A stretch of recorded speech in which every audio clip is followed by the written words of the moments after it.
and respected friend, I, Randhir Kumar Gautam, on behalf of Swadhyay Sahchakra Circle for Co-Learning and Mutual Studies,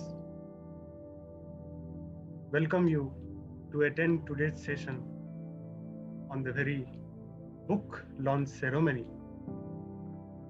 Values must come alive.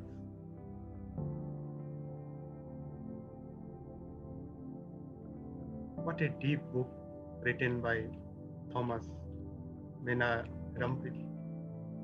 It is a great pleasure and indeed an honor to have available to us distinguished guests and speakers. I welcome keynote speaker of today's session, Professor Orige Soltis, a deep seeker from Georgetown University, Washington, DC. I welcome Father Dr.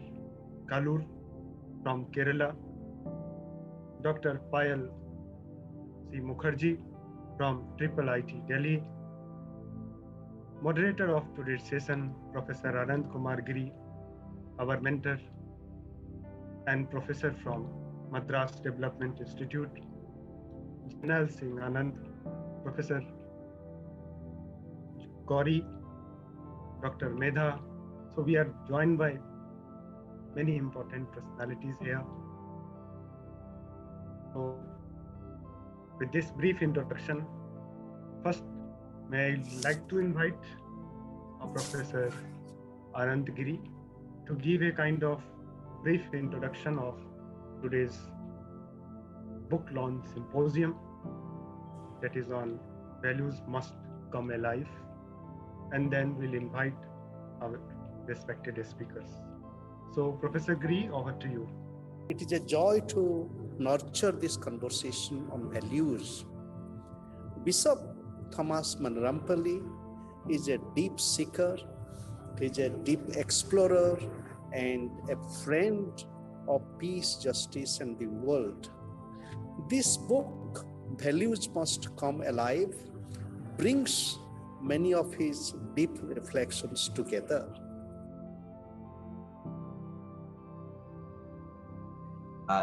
What a magisterial volume. And for everybody's information, if you haven't read it, one can almost read any of the 17 essays in whatever order, except I do think one should read the first essay first and the last essay last for various reasons. But in between, there's so much crisscrossing and interweave, it's just wonderful. So in this magisterial volume, the first thing that strikes one, or at least that struck me, is the vast array of sources from which the author draws. The issue of moral values is a universal one. It's not an issue that is confined to one particular culture, civilization, nation, ethnicity, religion, or people. In that first chapter, Moral Responsibility, let me just sum up a few of the issues and ideas that kind of set the whole train in motion that will then follow through 17 cars all the way, or 17 stops all the way to its destination. The shaping of moral values. Humans as derived from the fact that we exist in relationship. And so the shaping of moral values that derives, as Thomas says, from humans being in a relationship leads in a number of directions. As individuals, we have habits. As communities, these become customs. And our communities can be defined in terms of worship, beliefs and rituals, in terms of culture, values and taboos, in terms of business communities, accountability, honesty. He's thinking of an ideal, you understand. And political community, where conventions and laws are part of it. And part of our shaping our moral values is our moral self-questioning in different moments, different times, different places, and different times in history. The colonial period led to strong nations, clearly, taking advantage of the weaker. What happens in the post-colonial era?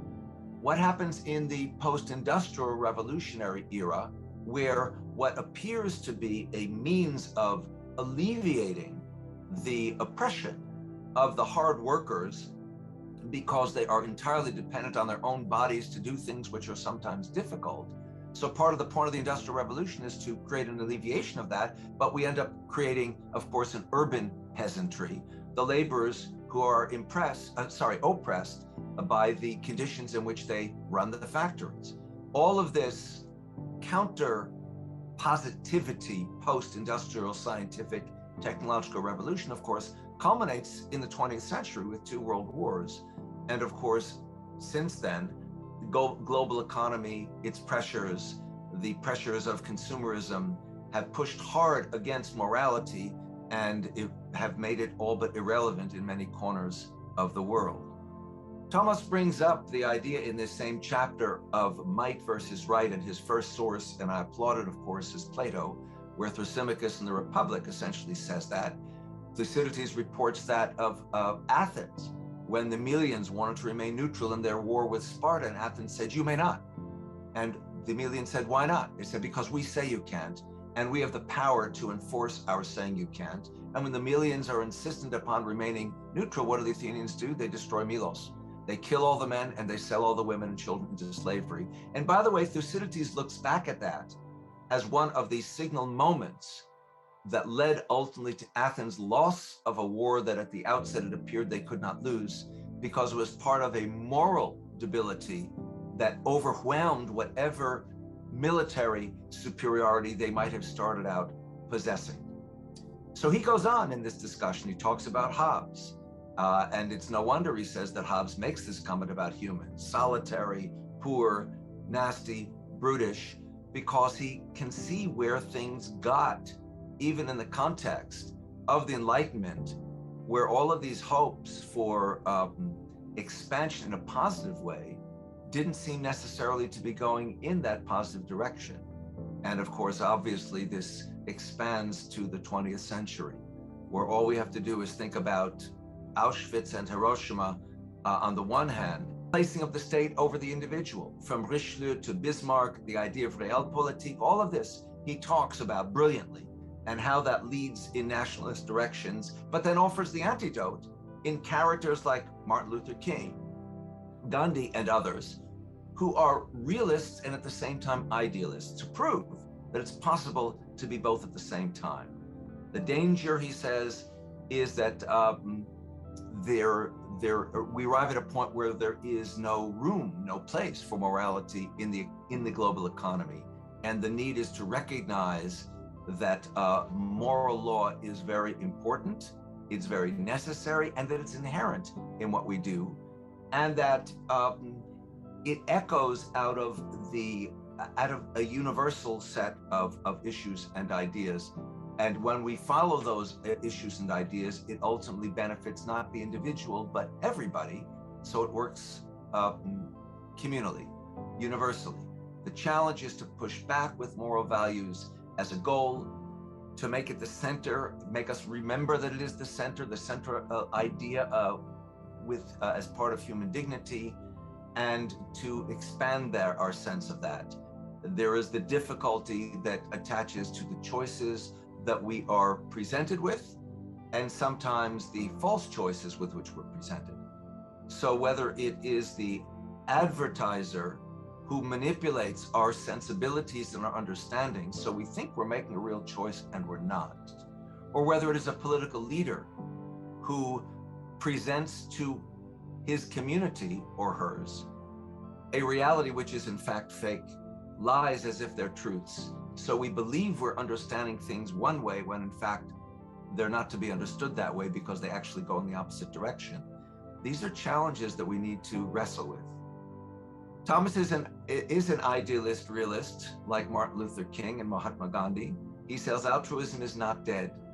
What we need is dialogue. What we need is eloquent persuasion. What we need is training each other and ourselves to respect ourselves and each other, as opposed to autocratic dictation, which abounds in the leadership across the planet right now.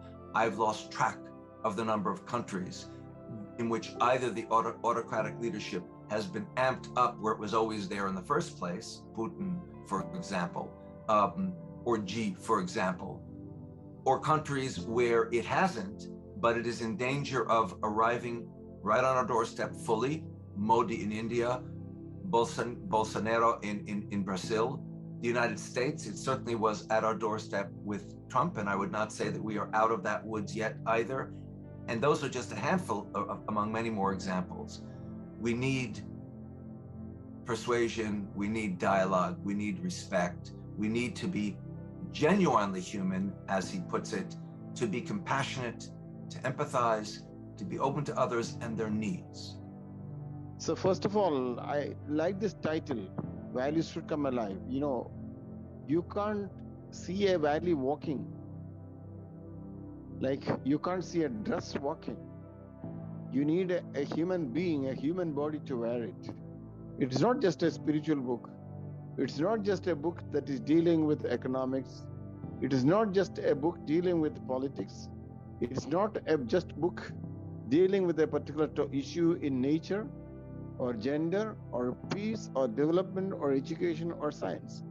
It includes everything, and that is a beauty, and I admire this the author for making such an in-depth analysis of these developments that are feeling. It is a book that demands much attention and a lot of time, and it also requires equal amount of